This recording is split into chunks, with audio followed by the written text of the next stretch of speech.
आध्यात्मिक जीवन में अगर आप आगे बढ़ना चाहते हो, प्रवास से जुड़ना चाहते हो, तो आपको गुरु दीक्षा जरूरी है, इंपॉर्टेंट है गुरु दीक्षा का। एक कहानी से देखते हैं कि गुरु दीक्षा क्या काम करती है, गुरु दीक्षा किसे मिलती है। एक बड़े अमीर आदमी थे, भौतिक जीवन में उन्होंने सब कुछ पा लिया था, लेकिन जो आनंद और शांति चाहिए वो उनसे कोसों दूर था। रात की नींद नहीं आती थी, खाना नहीं जाता था ठीक समय से, बहुत ही बेचैन रहते थे।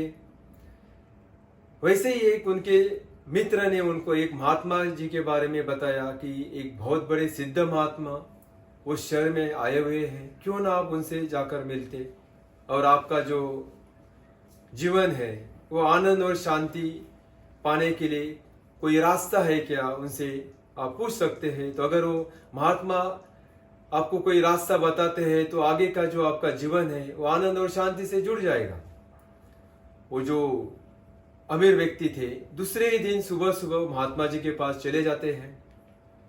महात्मा जी के लिए वो बहुत सारे भेंट वस्तु लेकर जाते हैं साथ में। बहुत अमीर थे, पैसा बहुत था, उनको लगता है कि बड़ी बड़ी भेंट वस्तु लेकर जाऊंगा तो महात्मा खुश हो जाएंगे, लेकिन वो एक सिद्ध महात्मा थे, उनके लिए क्या फर्क पड़ता है बड़ी चीजें या छोटी चीजें। वो अपने मस्ती में रहते थे, अपने मौज में रहते थे। जैसे ही वो महात्मा जी के पास चले जाते हैं, महात्मा जी को नमन करते हैं और अपने साथ जो भेंट वस्तु लेकर जाते हैं वो अर्पण करने की कोशिश करते हैं, लेकिन महात्मा जी वो मना कर देते हैं। तो जो अमीर आदमी थे वो पूछते हैं कि महात्मा जी मैं आपके पास आया हूं, बहुत ही दुखी हूं, कोई तो उपाय बताइए और मैं चाहता हूं कि आप मुझे गुरु दीक्षा दीजिए। महात्मा जी कुछ बोलते नहीं, हंसते हैं। उस व्यक्ति को कुछ समय के लिए देखते रहते हैं और महात्मा उस व्यक्ति को बोलते हैं अभी समय नहीं है, बाद में देखेंगे, अभी आप जाइए। वो जो अमीर व्यक्ति था प्रणाम करके वापस अपने घर चला जाता है।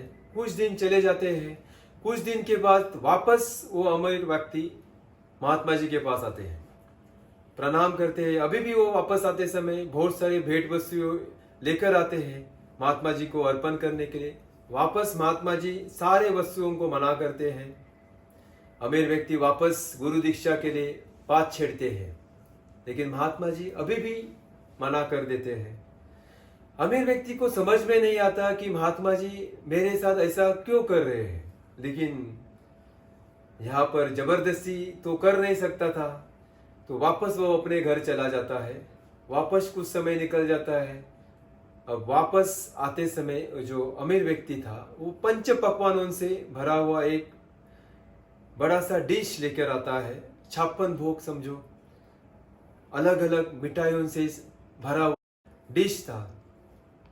लाकर महात्मा जी के पास रखता है और बोलते हैं कि गुरुजी इसे स्वीकार कीजिए।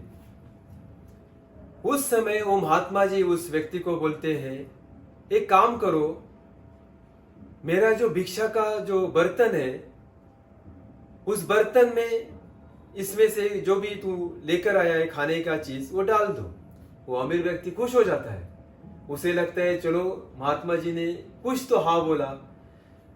वो जैसे ही उस थाली में से मिठाई उस बर्तन के अंदर डालने की कोशिश करता है तो बर्तन के अंदर देखता है पत्थर थे, मिट्टी थी, बहुत सारी गंदगी भरी हुई थी उस बर्तन में। वो देखकर वो अमीर व्यक्ति खुद को रोक लेता है। महात्मा जी को बोलता है गुरुजी ये क्या, इसमें तो गंदगी है, इसमें अगर मैं मिठाई डालूंगा तो मिठाई खराब हो जाएगी। महात्मा जी बोलते हैं मैं वही तो बताना चाहता हूं, तेरे अंदर जो विकारों की गंदगी है जब तक वो साफ नहीं होगा तो दीक्षा लेकर क्या करेगा।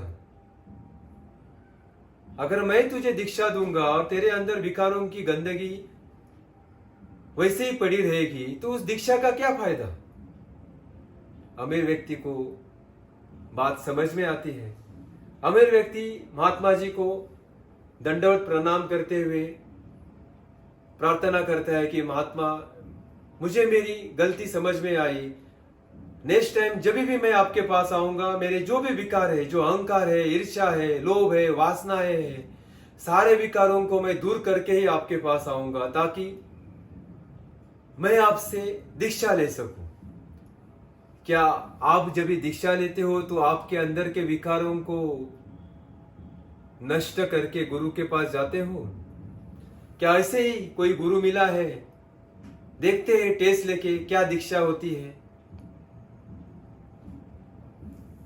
इस दीक्षा को इतना हल्के में मत लेना, क्योंकि गुरु जब दीक्षा देता है तो अपनी साधना की जो ऊर्जा है वो आपके अंदर ट्रांसफर कर लेता है। उस साधना से आपकी सुषुम्ना नाड़ी को एक्टिव कर लेता है। अगर आप ऐसे ही उस गुरु का साधना का जो प्रभाव है उस प्रभाव को अपने अंदर लेने की कोशिश करेंगे तो एक दिन जलकर खाक हो जाओगे। ओम आनंद ओम।